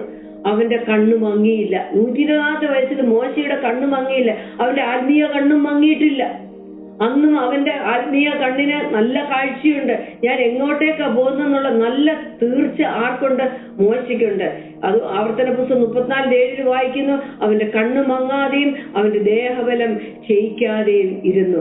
അങ്ങനെയാണ് മോശ പൂർണ്ണ ബലത്തോടെ എന്ന് പറഞ്ഞാൽ പൂർണ്ണ വിശ്വാസത്തോടെ ആയിരിക്കുമ്പോൾ തന്നെയാണ് മോശയുടെ ജീവിത അവസാനവും സംഭവിക്കുന്നത്. ഒരു പക്ഷെങ്കിൽ മോശ ഫറവോന്റെ പുത്രനായിട്ട് തന്നെ ഫറവോന്റെ പുത്രിയുടെ മകനായിട്ട് തന്നെ അവിടെ ജീവിച്ചിരുന്നു എങ്കിൽ അത് അവന് ഈജിപ്തിലെ മ്യൂസിയത്തിനകത്തൊരു മമ്മിഫൈ ചെയ്തൊരു ബോഡിയായിട്ട് അവിടെ ഇരിക്കായിരുന്നു മോശയ്ക്ക്. ഇല്ലേ? അങ്ങനെ ഈജിപ്തിലുള്ളവരെയൊക്കെ മമ്മിഫൈ ചെയ്തിട്ടാണല്ലോ അവിടെ വെക്കുന്നത്. മോശ എന്ന പ്രത്യേകിച്ച് ഫറവോന്റെ അനന്തരാവകാശിയാകുന്ന മോശ, ഒരുപക്ഷെ ഈജിപ്തിനെ ഭരിക്കാൻ പോകുന്ന മോശ, ഭരിച്ച മോശ, അപ്പോൾ മോശയ്ക്ക് ലഭിക്കാൻ പോകുന്ന ആ പ്രൗഢി, ആ സ്ഥാനം വലിയതാ. അങ്ങനെയുള്ളൊരു മോശയെ അവിടെ ഈജിപ്തിലെ മമ്മിഫൈ ചെയ്ത് വെക്കേണ്ട ഒരു സ്ഥാനത്ത് നിന്ന് ഇന്ന് മോശ ആയിരിക്കുന്നത് ഏറ്റവും താഴ്മയുള്ള മനുഷ്യൻ, ഏറ്റവും സൗമ്യതയുള്ള മനുഷ്യൻ, ദൈവത്തിന്റെ സ്നേഹിതൻ, ഇസ്രയേലിന്റെ വീണ്ടെടുപ്പുകാരൻ എന്നുള്ളൊരു പദവിയിലേക്ക് കടന്നു വരാനായിട്ട് മോശയ്ക്ക് ഇടയായി തീർന്നു. ഈജിപ്തിന്റെ മ്യൂസിയത്തിനകത്ത് ഒരു ഈജിപ്ഷ്യൻ മമ്മി പോലെ ഇരിക്കുന്നതിനേക്കാളും എത്രയോ നല്ലതാണ് സ്വർഗത്തിൽ നിന്നൊരു ശബ്ദം, എന്റെ സ്നേഹിതനായ മോശ, ഈ ഭൂമിയിലെ ഏറ്റവും സൗമ്യനായ മോശ, ഇസ്രയേലിനെ വീണ്ടെടുക്കാൻ തക്കവണ്ണം ഞാൻ അയക്കാൻ ഒരുക്കപ്പെട്ടിരിക്കുന്ന പാത്രം എന്നുള്ള ദൈവത്തിന്റെ കമന്റ് കേൾക്കുന്നത് എത്രയോ നല്ലത് എന്ന് നമുക്ക് മനസ്സിലാകുന്നു. അവന്റെ ഒരു വിശ്വാസം, ആ വിശ്വാസത്തോടെ വെച്ച ചൂടുകൾ മോശ എവിടെയൊക്കെ ആക്കിയെന്ന് നമുക്ക് കാണാൻ സാധിക്കുന്നു. ഇന്ന് നമ്മളുടെ കാഴ്ച എങ്ങോട്ടാ? നമ്മൾ എങ്ങോട്ടാ നോക്കുന്നത്? നമ്മുടെ ചുറ്റുപാടും പല ട്രാജഡീസ് ഒക്കെ നടക്കുമ്പോൾ അയ്യോ കഷ്ടം എന്ന് പറഞ്ഞ് നമ്മളവിടെ നിൽക്കുകയാണോ? അതോ നമ്മളുടെ കണ്ണ് നമുക്ക് ഉയരത്തിലേക്കൊന്ന് പതിപ്പിക്കാം. ഇവിടുത്തെ പൊസിഷനും, ഇവിടുത്തെ പ്രോസ്പാരിറ്റി, ഇവിടുത്തെ നേട്ടങ്ങളും, ഇവിടുത്തെ വലിയ വലിയ കസേരകളും, ഇവിടുത്തെ സ്ഥാനങ്ങളും, അതിനേക്കാളൊക്കെ വലുതായിട്ട് അതൊന്നും വേണ്ട എന്നല്ല. അതൊക്കെ നമുക്ക് ഭൂമിയിലായിരിക്കുമ്പോൾ നമ്മുടെ ആവശ്യത്തിന് വേണ്ടതെല്ലാം നമുക്ക് ദൈവം നൽകി തരുന്നു, അത് നമുക്ക് വേണം താനും. എന്നാൽ ഇതിനേക്കാളൊക്കെ ഉപരിയാണ് സ്വർഗത്തിലെ പ്രതിഫലം എന്നുള്ള കാര്യം നമ്മൾ മറന്നു പോകരുത്. അത് വെളിപ്പാട് പുസ്തകം 22:12 വായിക്കുന്നു, ഇതാ ഞാൻ വേഗം വരുന്നു, ഓരോരുത്തരും അവനവന്റെ പ്രവൃത്തിക്ക് തക്കവണ്ണം പ്രതിഫലം എന്റെ പക്കലുണ്ട്. ആ പ്രതിഫലം പ്രാപിക്കാനായിട്ട് മോശയ്ക്ക് സാധിച്ചതുപോലെ നമുക്കും സാധിക്കണമേ എന്നുള്ള പ്രാർത്ഥനയോടെ നമുക്കിന്ന് ദൈവസന്നിധിയിലായിരിക്കാം. അപ്പോൾ നമ്മൾ മോശയെ കുറിച്ച് കണ്ടൊരു കാര്യം, പുറപ്പാട് പുസ്തകം 2-ാമത്തെ അധ്യായത്തില് നമുക്ക് കാണാം സഹോദരന്മാരെ, മോശ മുതിർന്ന ശേഷം സഹോദരന്മാരുടെ അടുക്കൽ അവൻ ചെന്നു. പുറപ്പാട് 2:11-14 വരെയുള്ള വാക്യങ്ങൾ. അവരുടെ ഭാരമുള്ള വേല മോശ കണ്ടു. നല്ലൊരു ഹൃദയം മോശയ്ക്കുണ്ടായത്, തന്റെ സ്വന്തം സഹോദരന്മാരെ കുറിച്ചുള്ളൊരു ചിന്ത. എനിക്ക് കൊട്ടാരമുണ്ട്, എനിക്കെല്ലാ സൗകര്യങ്ങളുണ്ട്, ഞാൻ ഫറവോന്റെ പുത്രി എന്നുള്ള സ്ഥാനം അലങ്കരിക്കുന്നുണ്ട്, ഇനി എന്റെ സഹോദരങ്ങൾ എങ്ങനെയും ആയിക്കൊള്ളട്ടെ എന്നുള്ളൊരു ചിന്ത ഒരിക്കലും മോശയുടെ ഹൃദയത്തിലുണ്ടായിരുന്നില്ല. അപ്പൊ അത് തന്നെ ദൈവത്തിന് വളരെ പ്രസാദമുള്ള ഒരു ഹൃദയമായിരുന്നു. അവരുടെ ഭാരമുള്ള വേല നോക്കി അത് ഫീല് ചെയ്യാൻ പറ്റിയ ഒരു ഹൃദയം മോശയ്ക്കുണ്ടായിരുന്നു. പുറപ്പാട് 2:11-14 വരെയുള്ള വാക്യങ്ങളിൽ തന്റെ സഹോദരന്മാരിൽ ഒരു എബ്രായനെ ഒരു മിസ്രൈമിനെ അടിക്കുന്നത് കണ്ടു. അവിടെ ചെന്നിട്ട് അവൻ അങ്ങോട്ടും ഇങ്ങോട്ടും നോക്കിയിട്ട് ആരുമില്ലെന്ന് കണ്ടപ്പോൾ മിസ്രൈമിനെ അടിച്ച് കൊന്ന് മണലിൽ മറവ് ചെയ്തു. പിറ്റേ ദിവസം അവൻ ചെന്നപ്പോൾ 2 എബ്രായ പുരുഷന്മാർ തമ്മിൽ ചണ്ടയിടുന്നു. അവന്റെ സ്വന്തം സഹോദരന്മാർ തമ്മിൽ ചണ്ടയിടുന്നു. അന്യായം ചെയ്തവനോട് നിന്റെ കൂട്ടുകാരനെ അടിക്കുന്നത് എന്ത് എന്ന് ചോദിച്ചു. അവിടെ വെച്ചാണ് മോശയ്ക്ക് മനസ്സിലാകുന്നത്, ഞാൻ തലേ ദിവസം ചെയ്ത കാര്യം ഇവർക്ക് മനസ്സിലായി, ഇവർ അറിഞ്ഞു എന്നുള്ളത്. അത് മോശയുടെ ജീവിതത്തിലെ വലിയൊരു വഴിത്തിരിവായിട്ട് തീർന്നു. അപ്പോൾ മോശയുടെ ഹൃദയത്തിൽ സഹോദരന്മാരോടുണ്ടായിരുന്ന ആ പ്രതിബദ്ധത, ആ ആത്മാർത്ഥത, ആ ആത്മഭാരം ദൈവസന്നിധിയിൽ അത് ഏറ്റവും പ്രസാദകരമായിട്ട് തീർന്നു. ഇതൊക്കെ ശരി തന്നെ. പക്ഷെങ്കില് മോശ ഈജിപ്തില് മിസ്രൈമിൽ മോശ നല്ല പഠനമൊക്കെ പഠിച്ച് വാക്കിലും പ്രവൃത്തിയിലും അവൻ സമർത്ഥനായി തീർന്നു എന്നൊക്കെ നമ്മൾ വായിച്ചില്ലേ. എന്നാൽ ഈജിപ്തിൽ പഠിക്കാത്ത ചില കാര്യങ്ങളുണ്ടായിരുന്നു മോശയ്ക്ക്. ഈജിപ്തിൽ ചില കാര്യങ്ങൾ പഠിച്ചില്ല. ഇവിടെ നമ്മൾ വായിച്ച് മോശ അങ്ങോട്ടും ഇങ്ങോട്ടും നോക്കി ആരുമില്ലെന്ന് കണ്ടു. ലെഫ്റ്റും റൈറ്റും മോശ നോക്കി. നമ്മൾ സാധാരണ ഇടത്തും വലത്തും നോക്കുന്ന എപ്പോഴാണ്? റോഡ് ക്രോസ് ചെയ്യുമ്പോൾ ഇല്ലേ? നാട്ടിൽ പ്രത്യേകിച്ച് ഇടത്തും വലത്തും മുമ്പിലും പുറകിലൊക്കെ നോക്കിയാലേ ഇവിടെ ക്രോസ് ചെയ്യാൻ പറ്റത്തുള്ളൂ. അപ്പൊ മോശ ഇവിടെ അങ്ങോട്ടും ഇങ്ങോട്ടും ഒക്കെ നോക്കി. അത് ഈജിപ്തിലെ എഡ്യൂക്കേഷൻ സിസ്റ്റം മോശയെ പഠിപ്പിച്ചത്. പക്ഷെ മോശ ഒരു കാര്യം പഠിപ്പിച്ചില്ല, മുകളിലോട്ട് നോക്കാൻ പഠിപ്പിച്ചില്ല. ദൈവത്തിൽ ആശ്രയിക്കാൻ മോശയ്ക്ക് പഠിക്കാൻ പറ്റിയില്ല ഈജിപ്തിലെ യൂണിവേഴ്സിറ്റിയില്. അപ്പോൾ നമുക്ക് മനസ്സിലാകുന്ന അത് തന്നെ കാണിക്കുന്ന എന്താണ്? ഒരു പ്രാകൃത മനുഷ്യന്റെ സ്വഭാവമാണ് കാണിക്കുന്നത്. ഏത് കാര്യം വരുമ്പോഴും ലോകപരമായുള്ള കാര്യങ്ങളിൽ ഇടത്തും വലത്തും ഒക്കെ സൂക്ഷ്മതയോടെ നോക്കാനുള്ള കഴിവ്, എന്നാൽ ദൈവത്തിങ്കിലേക്ക് നോക്കാൻ കഴിയാത്ത ആ ഒരു കുറവ് മോശയ്ക്ക് ഇവിടെ ഉണ്ടായിരുന്നു. ഇവിടെ സഹോദരന്മാരുടെ അടുക്കിലേക്ക് ഇറങ്ങിച്ചെല്ലുമ്പോൾ മോശ ഒരിക്കലും ചിന്തിച്ചില്ല, ഇത് ദൈവത്തിന്റെ സമയമാണോ, ഞാനിതിപ്പോൾ ചെയ്യണോ, എന്നെ അതിനു വേണ്ടിയിട്ട് ദൈവം കണ്ടിട്ടുണ്ടോ? ഒരു ചോദ്യവും മോശയുടെ ഹൃദയത്തിൽ ഉണ്ടായില്ല. മോശയ്ക്ക് പെട്ടെന്ന് അവരെ കുറിച്ച് ഒരു സിമ്പതി തോന്നി. മോശയോട് പെട്ടെന്ന് ആക്ഷൻ എടുത്തു. പലപ്പോഴും നമ്മുടെ ജീവിതത്തിൽ നമ്മുടെ ഹൃദയത്തിൽ ഒരു കാര്യം തോന്നുമ്പോൾ നമ്മൾ പെട്ടെന്ന് പോയി ദൈവത്തോട് ആലോചന ചോദിക്കാതെ അങ്ങോട്ടും ഇങ്ങോട്ടും നോക്കിയിട്ട് ആരും കണ്ടില്ല, ഇതാ ദൈവത്തിന്റെ സമയം എന്ന് പറഞ്ഞ് നമ്മൾ പലപ്പോഴും കൈവയ്ക്കാറുണ്ട്. എന്നാൽ മോശയുടെ ജീവിതത്തിൽ പറ്റിയ ഏറ്റവും വലിയൊരു പരാജയമായിരുന്നു അത്. ഈജിപ്തിന്റെ സർവകലാശാലയില് യൂണിവേഴ്സിറ്റിയില് മോശയ്ക്ക് പഠിക്കാൻ പറ്റിയില്ല. ദൈവത്തിന്റെ സമയം എന്താണെന്ന് മോശയ്ക്ക് പഠിക്കാനായിട്ട് പറ്റിയില്ല. അതുപോലെ മനുഷ്യന്റെ ശക്തി അതെപ്പോഴും ഒരു സമയത്ത് ബാക്ക് ഫയർ ചെയ്യുമെന്നുള്ള കാര്യം മോശയ്ക്ക് മനസ്സിലായില്ല. ഞാനായിട്ട് എന്റെ കൈ എടുത്തു വെച്ചാൽ ഇതൊരു സമയത്ത് ഇതെന്നെ തിരിഞ്ഞടിക്കും, തിരിഞ്ഞു കൊത്തും എന്നുള്ള കാര്യം മോശയ്ക്ക് ചിന്തിക്കുവാനായിട്ട് ഈജിപ്തിലെ യൂണിവേഴ്സിറ്റി മോശയെ പഠിപ്പിച്ചില്ല. അടുത്തതായിട്ട് നമുക്ക് അറിയാം, ഇതിൽ നിന്ന് നമുക്ക് മനസ്സിലാകുന്നത് ഹ്യൂമൻ എഡ്യൂക്കേഷനും ഡിവൈൻ എഡ്യൂക്കേഷനും. നമ്മൾ ദൈവത്തിൽ നിന്ന് പല കാര്യങ്ങളും നമ്മൾ പഠിക്കണം. ഹ്യൂമൻ എഡ്യൂക്കേഷൻ നമുക്ക് നല്ലതാണ്, നമ്മൾ ബുദ്ധിയിൽ പല കാര്യങ്ങൾ നമ്മൾ അറിയണം. എന്നാൽ അതേസമയം തന്നെ നമ്മൾ ദൈവത്തിൽ നിന്ന് ചില കാര്യങ്ങൾ നമ്മൾ പഠിക്കണം. ഭൂമിയിൽ നിന്നുള്ള കാര്യങ്ങൾ നമ്മൾ പഠിക്കുമ്പോൾ അതിനകത്ത് ലൗകികമായിട്ടുള്ള മെച്ചങ്ങളുണ്ട്, ഉയർച്ചയുണ്ട്, ധാരാളം നന്മകളുണ്ട്.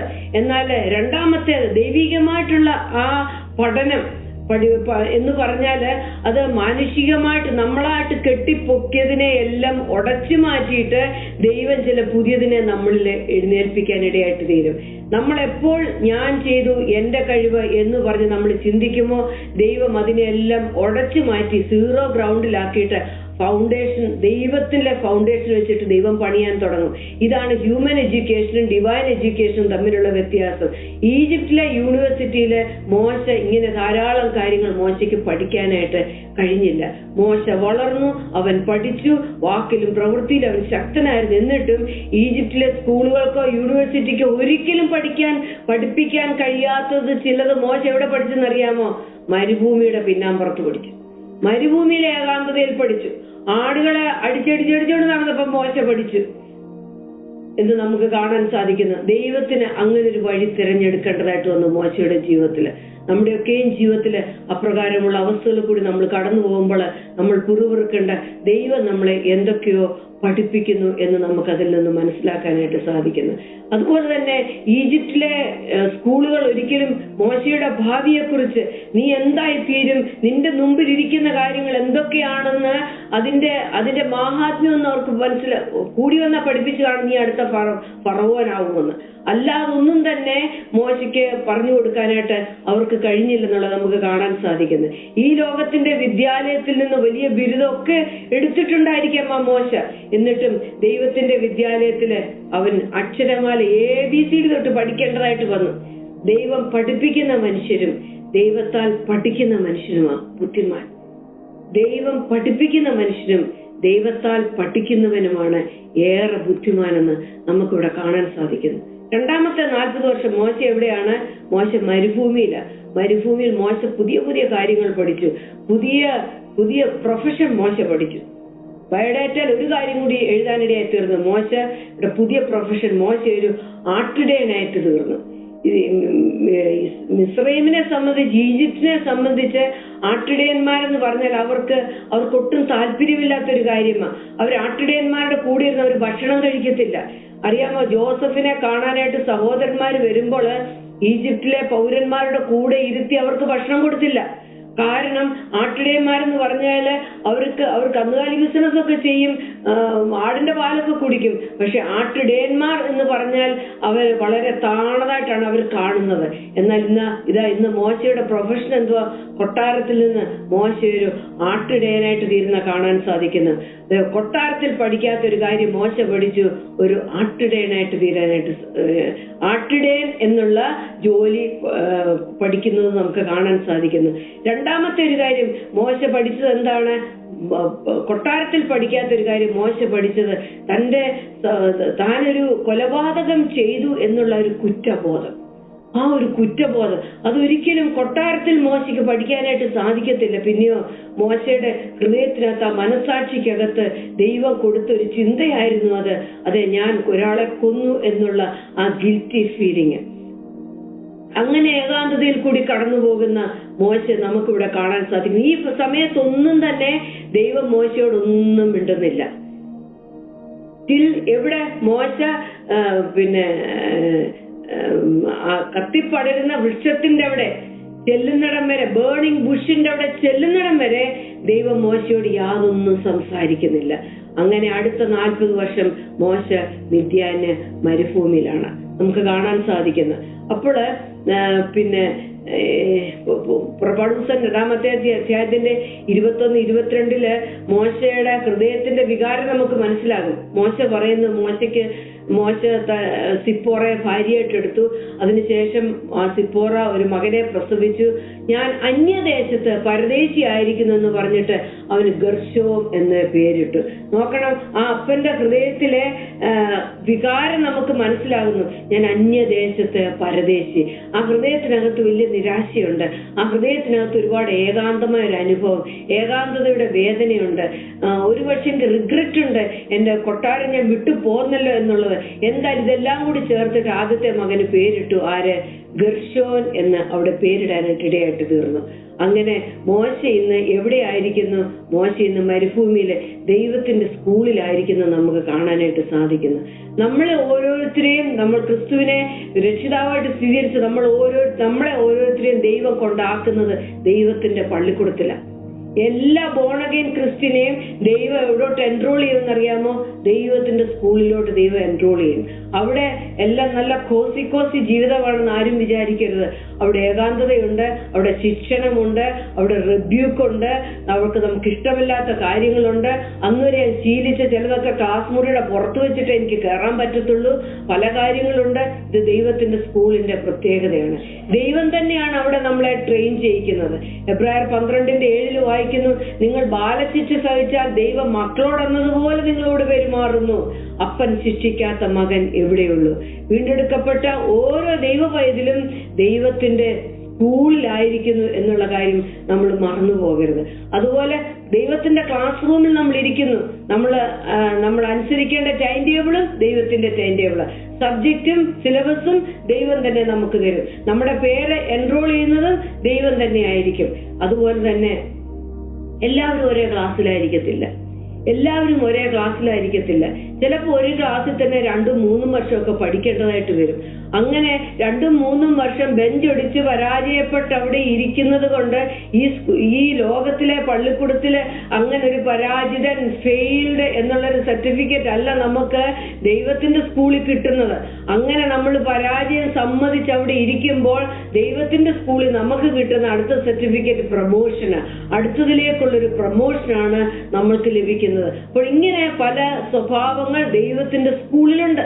നമ്മളെ അവിടെ എൻറോൾ ചെയ്യുന്നു, ദൈവം നമ്മളെ ട്രെയിൻ ചെയ്യുന്നു, ദൈവത്തിന്റെ ടൈം ടേബിള്, നമ്മളെ പഠിപ്പിക്കുന്ന ടീച്ചർ ദൈവമാണ്. നമ്മൾ ഒരേ ക്ലാസ്സിൽ പല വർഷങ്ങൾ ഒരുപക്ഷെ ഇരിക്കേണ്ടതായിട്ട് വരും. അപ്പോൾ ഇതൊക്കെ മോശയ്ക്ക് രണ്ടാമത്തെ 40 വർഷത്തില് സംഭവിച്ചു. ഈ സ്കൂളിൽ പഠിക്കുന്ന സമയത്ത് അതേ ഒറ്റ ഉദ്ദേശമേ ഉള്ളൂ. ലോകത്തിന്റെ സ്കൂളിൽ പഠിക്കുമ്പോൾ അവൻ വാക്കിലും പ്രവൃത്തിയിലും അവൻ സമർത്ഥനായിട്ട് തീർന്നു. പക്ഷെങ്കിൽ ദൈവത്തിന്റെ സ്കൂളിൽ പഠിക്കുമ്പോൾ അവിടുത്തെ പർപ്പസ് എന്താണെന്നറിയാമത്? Ultimate purpose. റോമർക്കെഴുതിയ ലേഖനം 8-ാം അധ്യായത്തിന്റെ 29-ാമത്തെ വാക്യം, ദൈവത്തെ സ്നേഹിക്കുന്നവർക്ക് നിർണയപ്രകാരം വിളിക്കപ്പെട്ടിരിക്കുന്നവർക്കും സകലതും നന്മയ്ക്കായിട്ട് കൂടി വ്യാപരിക്കുന്നു. 2-3 വർഷം ബെഞ്ചടിച്ച് അവിടെ ഇരിക്കുമ്പോഴും സ്വർഗം പറയും, കുഞ്ഞെ നല്ലതാ, അത് നന്മയ്ക്കായിട്ട് കൂടി വ്യാപരിക്കുക. കാര്യം നീ എന്നെ സ്നേഹിക്കുന്നു, ഞാൻ നിന്നെ സ്നേഹിക്കുന്നു, ഞാനാണ് നിന്നെ അവിടെ ഇരുത്തിയിരിക്കുന്നത്. എന്തിനു വേണ്ടിയിട്ടാ? Ultimate purpose. അവന്റെ പുത്രനായ കർത്താവ് യേശു ക്രിസ്തുവിന്റെ സ്വഭാവത്തോട് നമ്മൾ അനുരൂപരായിട്ട് തീരാൻ. ദൈവത്തിന്റെ സ്കൂളിൽ നമ്മൾ ഇരിക്കുമ്പോൾ തന്റെ പുത്രനായ യേശുവിന്റെ സ്വഭാവത്തോട് നമ്മൾ അനുരൂപരായിട്ട് തീരും. അപ്പോൾ എപ്പോഴും നല്ലൊരു കാര്യമാണ് റീസിറ്റ്, വീണ്ടും ഒരേ ക്ലാസ്സിൽ തന്നെ ഇരിക്കുന്നത്. You can resit a class and failure is often the way forward. പരാജയം എന്ന് പറയുന്നത് നമുക്ക് മുൻപോട്ട് നടക്കാനായിട്ടുള്ള ഒരു വഴിയാണ് എപ്പോഴും. പിന്നെ അതുപോലെ എല്ലാം കഴിയുമ്പോൾ ഒരു ഗ്രാജുവേഷൻ ഉണ്ടല്ലോ അല്ലേ? തൊപ്പിയൊക്കെ വെച്ചിട്ട് നല്ല ഗൗണൊക്കെ ഇട്ടിട്ട് ഒരു ഗ്രാജുവേഷൻ സെറിമണി ഒക്കെ ഉണ്ടല്ലോ. ദൈവത്തിന്റെ സ്കൂളിലെ ഗ്രാജുവേഷൻ സെറിമണി ഇവിടെ ഭൂമിയിൽ വെച്ചൊക്കെ നമുക്ക് അതിന്റെ ഗ്ലിംസ് ഒക്കെ കിട്ടത്തുള്ളൂ. ആ ഗ്രാജുവേഷൻ സെറിമണി നടക്കുന്നത് അവന്റെ വരവിങ്കൽ മാത്രമാ, നാം അവനോടുകൂടെ ചേർക്കപ്പെടുമ്പോൾ മാത്രമാ. അങ്ങനെ നിത്യമായ ഒന്നാണ്. അപ്പോൾ മോശയെ കുറിച്ച് നമ്മൾ പറഞ്ഞു, ആദ്യത്തെ 40 വർഷം ഫറവോന്റെ കൊട്ടാരത്തിൽ പഠിക്കാത്തത് പലതും മരുഭൂമിയിലെ മോശ അടുത്ത 40 വർഷം പഠിച്ചു. അങ്ങനെ മോശ ഒരു വ്യത്യസ്ത മനുഷ്യനായിട്ട് തീർന്നു. മോശ ഒരു രൂപാന്തരപ്പെട്ട മനുഷ്യനായിട്ട് തീർന്നു. ഇന്ന് മോശ പ്രവൃത്തിയിലും വാക്കിലും അല്ല സാമർഥ്യരായിരുന്ന അന്നത്തെ മോശയെ കുറിച്ച് ഇന്ന് മോശയെ കുറിച്ച് പറയാനുള്ളത് എന്താണെന്നറിയാമോ? 2-ാമത്തെ 40-ല്, ഞാന് വാക്ചാതുര്യമില്ലാത്തവൻ, ഞാൻ വിക്കൻ, ഞാൻ തടിച്ച നാവുള്ളവൻ, I am with an uncircumcised lips. നോക്കണം, മോശ വാക്കിലും പ്രവൃത്തിയിലും സാമർഥ്യമുള്ളവനായിരുന്നു. അപ്പോസ്തല പ്രവൃത്തി നമ്മൾ വായിച്ചു. ആ മോശ ഇപ്പോൾ പറയുക, ഞാൻ വാ തുറന്ന ബബ്ബെന്നേ പറയത്തുള്ളൂ എന്ന്, എനിക്ക് പറയാൻ അറിയില്ല എന്ന്, എനിക്ക് സംസാരിക്കാൻ അറിയില്ല എന്ന്. മോശയ്ക്കുണ്ടായിരുന്ന വ്യത്യാസം തന്റെ സഹോദരന്മാരുടെ ഇടയിൽ പ്രവർത്തിക്കാനായിട്ട് മോശ അന്ന് ഇനീഷ്യേറ്റീവ് എടുത്തു, മോശ മുൻകൈ എടുത്തു. ഇവിടെയോ മരുഭൂമിയിൽ വന്നപ്പോൾ ദൈവം മുൻകൈ എടുത്തു. നീ ചെല്ല് നിന്റെ സഹോദരന്മാരുടെ അടുക്കിലേക്ക്, ഞാൻ നിന്നെ അയക്കാൻ പോവുക, ഞാനാണ് മുൻകൈ എടുക്കാൻ പോകുന്നത്, നീ പോ, ഞാൻ നിന്റെ കൂടെ വരും. അപ്പോൾ അവിടെ പുറപ്പാട് പുസ്തകത്തിൽ നമുക്ക് കാണാൻ സാധിക്കുന്ന ഒരു വാക്കുണ്ട്. എബ്രായ പദം ഇങ്ങനെയാണ്, ബോ എന്നാ പറയുന്നത്, BO ബോ. മോശയോട് ദൈവം പറയുന്നത് നീ പോവുക. ആ ബോ എന്നുള്ള വാക്കിന് പോവുക എന്നതിനോടൊപ്പം തന്നെ ഒരർത്ഥം കൂടിയുണ്ട്, കം, വരിക എന്നതിനൊരു അർത്ഥമുണ്ട്. അങ്ങനെയാണെങ്കിൽ മോശയെ മുൾപ്പടർപ്പിലെ തീയിൽ പ്രത്യക്ഷപ്പെട്ട അദൃശ്യനായ ദൈവം നീ പോ എന്ന് പറഞ്ഞിട്ട് അങ്ങോട്ട് തള്ളി വിട്ടിട്ടുമ്പോ ദൈവം ഇവിടെ ഇരിക്കുന്ന ദൈവം ഓരോ പർവ്വതത്തിൽ കുടിയിരിക്കുന്ന ദൈവമല്ല. ആ ദൈവം പറയാ, മോശ നീ പോ, നീ വരിക, ഞാൻ ഓൾറെഡി ഈജിപ്തിലുണ്ട്, ഞാൻ അവിടെ ഈജിപ്തിലുണ്ട്, നീ വരിക, ഞാൻ നിന്നെ കാത്തവിടെ ഇരിക്കുക. നീ മോശയോട് നീ പോക എന്ന് പറയുമ്പോഴേ അതിന്റെ അർത്ഥം മോശ നീ വരിക എന്നാണ്. ഇവിടെ നമുക്ക് കാണാൻ സാധിക്കുന്നു, മോസസ് ആസ് എ ചേഞ്ച്ഡ് മാൻ.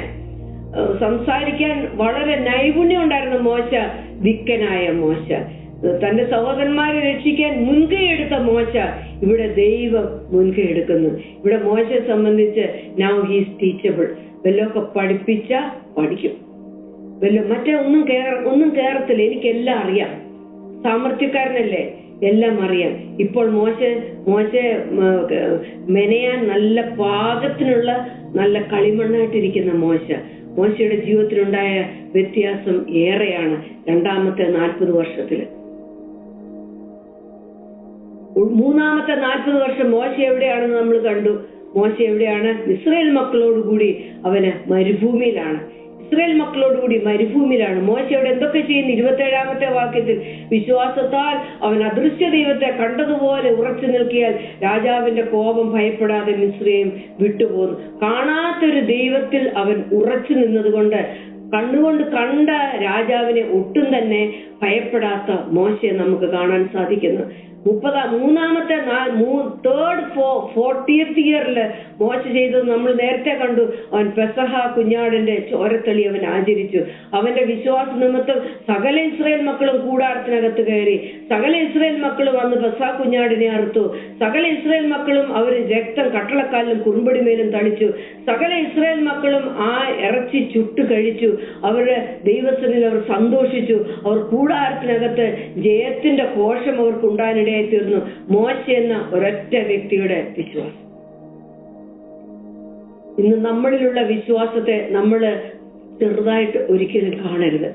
ആർക്കറിയാം, ഒരുപക്ഷെ നമ്മുടെ കാലം കഴിഞ്ഞായിരിക്കാം ഇതിനൊരു വലിയ ഫലം പുറപ്പെടാൻ പോകുന്നത്. നമ്മുടെ ഭവനത്തിനകത്തായിരിക്കാം. ഇന്ന് നമ്മളിൽ പലർക്കും പറയാൻ ഒരു സാക്ഷ്യം കാണും. എന്റെ വല്യപ്പച്ചൻ പ്രാർത്ഥിക്കുന്ന ആളായിരുന്നു, എന്റെ വല്യമ്മച്ചി അങ്ങനായിരുന്നു, ഞാൻ ഇങ്ങനൊരു കുടുംബത്തിലായിരുന്നു, എന്റെ പൂർവ്വപിതാക്കന്മാർക്ക് ഇങ്ങനെ ഒരു ആത്മീയ പശ്ചാത്തലം ഉണ്ടായിരുന്നു. ആർക്കറിയാം, അവർക്ക് കാണാൻ സാധിച്ചില്ല എങ്കിലും ഇന്ന് പലരും, നമ്മളിൽ ഇരിക്കുന്ന പലരും അതിന്റെ ഫലം കൊയ്തെടുക്കുന്നവരാ. ഇന്ന് മോശയുടെ വിശ്വാസ നിമിത്തം ഒരു വലിയ കൂട്ടം, ബില്യൺ കണക്കിന്, 2 ബില്യൺ കണക്കിന് ജനത്തെയാണ് അവിടുന്ന് വിടുവിച്ച് പുറത്തിറക്കാനായിട്ട് ഇടയായി തീർന്നത്. തന്നെയല്ല, അവരെ ചെങ്കടലിൽ കൂടി കടത്താനായിട്ട് ഇടയായിട്ട് തീർന്നു. മോശയ്ക്ക് വലിയൊരു ദൗത്യമാണ് മോശയിൽ കൂടി ദൈവം ചെയ്യുന്നത്. അപ്പോൾ നമ്മളിവിടെ മോശയെക്കുറിച്ചാണ് നമ്മളിവിടെ പഠിച്ചുകൊണ്ടിരിക്കുന്നത്.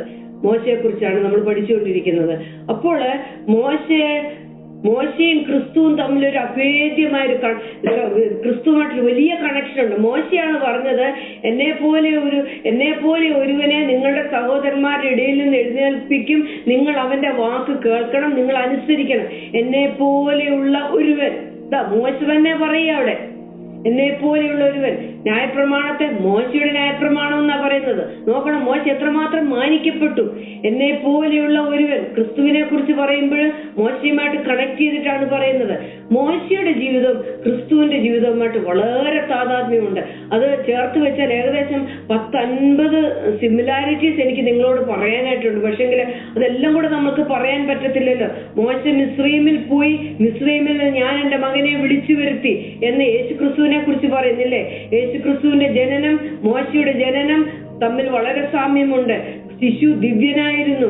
അതുപോലെ ജനനത്തിൽ ഹെരോദാവ് ശിശുക്കളെ എല്ലാം കൊല്ലാനായിട്ട് തീരുമാനിക്കുന്നു. ഇവിടെ മോശയുടെ ജനനത്തിൽ ഫറവോൻ കുഞ്ഞുങ്ങളെ എല്ലാം കൊല്ലാനായിട്ട് തീരുമാനിക്കുന്നു. പിന്നെ കുഞ്ഞിനെ ഒളിപ്പിച്ച് പാർപ്പിക്കുന്നു, ഈജിപ്തിൽ കൊണ്ടുപോയി പാർപ്പിക്കുന്നു.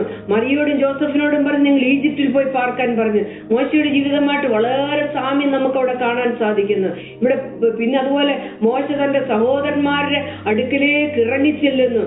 യേശു കർത്താവിന്റെ ജീവിതത്തിലേക്ക് കടന്നു വന്നാൽ യോഹന്നാൻ സുവിശേഷം 1-ാമത്തെ അധ്യായത്തിലൂടെ വായിക്കുന്നു, അവൻ സ്വന്തത്തിലേക്ക് വന്നു, സ്വന്തമായവരൊന്നും അവനെ കൈക്കൊണ്ടില്ല.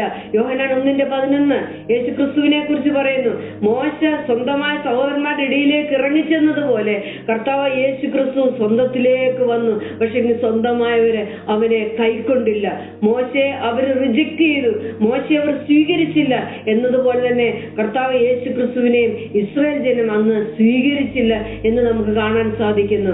മോശയെ സ്വീകരിച്ചില്ല. അതുകൊണ്ട് മോശ എവിടേക്ക് പോയി? മിദ്യാന്യ മരുഭൂമിയിലേക്ക് പോയി. മിദ്യാന്യ മരുഭൂമിയിലേക്ക് പോയപ്പോൾ മോശയ്ക്കൊരു മണവാട്ടിയെ കിട്ടി. മിദ്യാന്യ മരുഭൂമിയിലേക്ക് പോയപ്പോൾ മോശയ്ക്ക് ജാതീയ ഭവനത്തിൽ നിന്ന് മിദ്യാന്യ പ്രഭുവായ യിത്രോവിന്റെ മകളായ സിപ്പോറയെ മോശ വിവാഹം കഴിച്ചു. അതെ, ഇസ്രായേൽ സ്വന്തം ജനത്തിലേക്ക് വന്ന് സ്വന്തം ജനമായവർ യേശുവിനെ കൈക്കൊള്ളാതെ വന്നപ്പോൾ കാണാതെ പോയ ഇസ്രായേലിന്റെ അടുക്കിലേക്കാണ് എന്നെ അയച്ചിരിക്കുന്നതെന്ന് പറഞ്ഞ് യേശു കർത്താവ് ഇസ്രായേൽ മക്കളുടെ ഇടയിൽ, പരീശന്മാരുടെ ഇടയിൽ സംസാരിക്കുകയൊക്കെ ചെയ്ത് അവർ സ്വീകരിക്കാതെ വന്നപ്പോൾ കർത്താവ് യേശു ക്രിസ്തു പിന്നെ ആ ബൗണ്ടറി വിട്ട് സഞ്ചരിക്കാനും പ്രവർത്തിക്കാനും അത്ഭുതങ്ങൾ ചെയ്യാനായിട്ട് തുടങ്ങി. അവൻ ശമരിയിൽ കൂടി അവൻ യാത്ര ചെയ്തു. ശമരിയക്കാരത്തെ സ്ത്രീയെ കണ്ടു, മശിഹായെ തന്നെ വെളിപ്പെടുത്തി കൊടുത്തു. കനാന്യ സ്ത്രീയെ കണ്ടു, സെറോഫന്യക്കാരത്തെ സ്ത്രീയെ കണ്ടു. അതെ, മക്കൾക്ക് പിന്നെ മക്കൾക്കുള്ള അപ്പം നായ്ക്കുട്ടികൾക്ക് എടുത്തു കൊടുക്കത്തില്ലെന്ന് യേശു കർത്താവ് പറഞ്ഞപ്പോൾ സെറോഫന്യക്കാരത്തെ സ്ത്രീ പറഞ്ഞു, അയ്യോ, നായ്ക്കുട്ടികളും മേശപ്പുറത്തു നിന്ന് വീഴുന്ന അപ്പം പെറുക്കി തിന്ന് അവർ തൃപ്തിപ്പെടുമല്ലോ എന്ന് പറഞ്ഞു. അവളുടെ വിശ്വാസ നിമിത്തം അവളുടെ മകൾ ഭൂത ഉപദ്രവത്തിൽ നിന്ന് വിടുവിക്കപ്പെട്ട് സൗഖ്യമായി. നമുക്ക് കാണാൻ സാധിക്കുന്നു, സ്വന്തത്തിലേക്ക് വന്ന് സ്വന്തമായ ഒരു ക്രിസ്തുവിനെ കൈക്കൊണ്ടില്ല, എന്നാൽ ജാതികളിലേക്ക് കടന്നുപോയി അവിടെയൊക്കെയും അത്ഭുതങ്ങളും അടയാളങ്ങളും കർത്താവ് ചെയ്തത് കാണാൻ സാധിക്കുന്നു. നമുക്ക് കാണാൻ, കൊരസീനെ നിനക്ക് കഷ്ടം, കഫർന്നഭൂമിൽ വലിയ അത്ഭുതങ്ങൾ ചെയ്യാൻ കഴിഞ്ഞില്ല അവരുടെ അവിശ്വാസ നിമിത്തം. മോശയും ക്രിസ്തുവുമായിട്ടുള്ള താരതമ്യം നമുക്കിവിടെ കാണാൻ കഴിയുന്നു. മോശ മിദ്യാന്യ മരുഭൂമിയിൽ പോയി ഒരു സിപ്പോറയും കൊണ്ടാണ് മോശ വീണ്ടും ഇസ്രായേൽ മക്കളെ വിടുവിക്കാൻ വരുമ്പോൾ മോശയ്ക്കൊരു മണവാട്ടിയുണ്ട്. നമ്മുടെ കർത്താവ് യേശു ക്രിസ്തു വീണ്ടും വരും. അവന്റെ കാല് ഒലിവുമലയിൽ കുത്തും. അവന്റെ വരവ് ഏറ്റവും അടുത്തിരിക്കുന്നു. അവൻ ഇസ്രായേലിനെ രക്ഷിക്കും. തൽക്കാലത്തേക്ക്, അല്പകാലത്തേക്ക് ഇസ്രായേലിനൊരു ഭ്രംശം വന്നിട്ടുണ്ട്. ഇസ്രായേലിനെ ആ കൊമ്പ് വെട്ടിമാറ്റി വെച്ചു, എന്നെയും നിങ്ങളെയും ആ മുറിവിലേക്ക് ചേർത്ത് വെക്കേണ്ടതിനായിട്ട്. അവരെ അല്പകാലത്തേക്ക് മാറ്റിവെച്ചു എന്ന് പറഞ്ഞതുകൊണ്ട് എന്നേക്കുമുള്ളൊരു ഭ്രംശം അല്ല ഇസ്രായേലിനുള്ളത്. ഇസ്രായേലിനെ വീണ്ടെടുക്കുന്ന യഹോവ വീണ്ടും കടന്നു വരും. അവന്റെ വരവിങ്കൽ, ആ കുത്തിയവിങ്കലേക്ക് അവൻ നോക്കും. ഇവിടെ മോശയ്ക്ക് ഒരു മണവാട്ടി ഉണ്ടായി ഇസ്രായേലിനെ വീണ്ടെടുക്കുന്നത് പോലെ തന്നെ കർത്താവ് യേശു ക്രിസ്തുവിന് സഭ എന്ന മണവാട്ടി. ഇന്ന് സഭ എന്ന മണവാട്ടിക്കകത്ത് യഹൂദനുമുണ്ട്, ജാതികളുമുണ്ട്. ആ മണവാട്ടിയോട് കൂടെ കർത്താവ് യേശു ക്രിസ്തു ഇന്ന് ഈ ഭൂമിയിലെ ഇസ്രായേലിൽ തന്നെ, യെരുശലേമിൽ തന്നെ ആ ഒലിവുമലയിൽ വന്ന പാദങ്ങൾ ചവിട്ടുകയും ഇസ്രായേലിനെ വീണ്ടെടുക്കുകയും ചെയ്യും. മോശയുടെ ജീവിതം, ക്രിസ്തുവിന്റെ ജീവിതം നമുക്ക് കാണാനായിട്ട് സാധിക്കുന്നു. ഇതൊക്കെ യഹൂദ റബ്ബായിമാരുടെ പുസ്തകത്തിൽ എഴുതി വെച്ചിട്ടുണ്ട്. പക്ഷെങ്കില് അവർക്ക് മനസ്സിലാകാത്ത കാര്യം മോശയ്ക്കൊരു സിപ്പോറ കിട്ടി എന്നുള്ളതാണ്. മോശയ്ക്കൊരു സിപ്പോറ ഉണ്ടായെന്നുള്ളതിന്റെ രഹസ്യമാണ് അവർക്ക് ഇപ്പോഴും മനസ്സിലാകാത്തത്. എന്നാൽ വീണ്ടെടുക്കപ്പെട്ട ജനമാകുന്ന എനിക്ക് നിങ്ങൾക്ക് മനസ്സിലാകുന്നു, മോശയ്ക്കൊരു സിപ്പോറയെ കിട്ടിയതുപോലെ നമ്മുടെ കർത്താവ് യേശു ക്രിസ്തുവിന്റെ വിലാപ്പുറത്തു നിന്നൊഴികെ രക്തവും വെള്ളവും നിമിത്തം ഒരു സഭ ഉളവായിട്ട് വന്നു. ഒരു സഭ ഉളവായിട്ട് വന്നു. കാൽവരി ക്രൂശിൽ കിടന്നുകൊണ്ട് യേശു നിലവിളിച്ചു, എന്റെ ദൈവമേ, എന്റെ ദൈവമേ, നീ എന്നെ തള്ളിക്കളഞ്ഞതെന്ത്? My God why have you forsaken me? എന്നെ അതിന്റെ ശരിയായിട്ടുള്ള തർജ്ജിമ, why have you left me alone? നീ എന്നെ തനിച്ചാക്കിയതെന്ത്? നീ എന്നെ തനിച്ചാക്കിയതെന്ത് എന്ന് പറയാൻ അർത്ഥം, വേർ ഇസ് മൈ ബ്രൈഡ്? എന്റെ മണവാട്ടി എവിടെ? ഒരു മണവാട്ടിക്ക് വേണ്ടിയിട്ടാണ് ഞാൻ ഈ ഭൂമിയില് സ്വർഗം വിട്ടിട്ട് വേഷത്തിൽ മനുഷ്യനായി താണുഭൂമിയിൽ ഇറങ്ങി വന്നത്. അതേ, ക്രൂശിൽ കയറുന്നിടം വരെയും വേദന അനുഭവിക്കുന്നിടം വരെയും സാക്ഷാലുള്ള മണവാട്ടിയെ കാണാനിടയായി തീരുന്നില്ല. മണവാട്ടി എവിടെ എന്ന് കർത്താവ് യേശു ക്രിസ്തു ക്രൂശിൽ കിടന്ന് നിലവിളിക്കുമ്പോഴേ പിതാവാൻ ദൈവം അവിടെ ഒരു കമാൻഡ് കൊടുക്കുന്നു. അവിടെ നിന്ന് പടയാളിയോട് പറഞ്ഞ്, എടുക്ക് കുന്തം, അവന്റെ വിലാപ്പുറത്ത് കുത്ത്. അവന്റെ വിലാപ്പുറത്ത് കുത്തിയപ്പോൾ രക്തവും വെള്ളവും പുറത്തേക്ക് ചാടി. അതെ, സഭ ഉളവായിട്ട് വന്നു.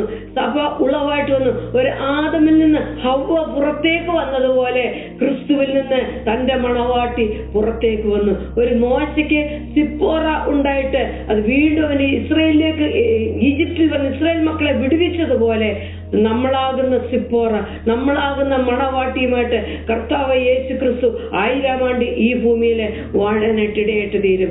അന്ന് ഒരു ചെറിയ ഭവനത്തിന് വേണ്ടിയിട്ട് മോശ വിശ്വസ്തനായിരുന്നു. ഇസ്രായേൽ എന്ന ഭവനത്തിന് വേണ്ടിയിട്ട് മോശ വിശ്വസ്തനായിരുന്നു.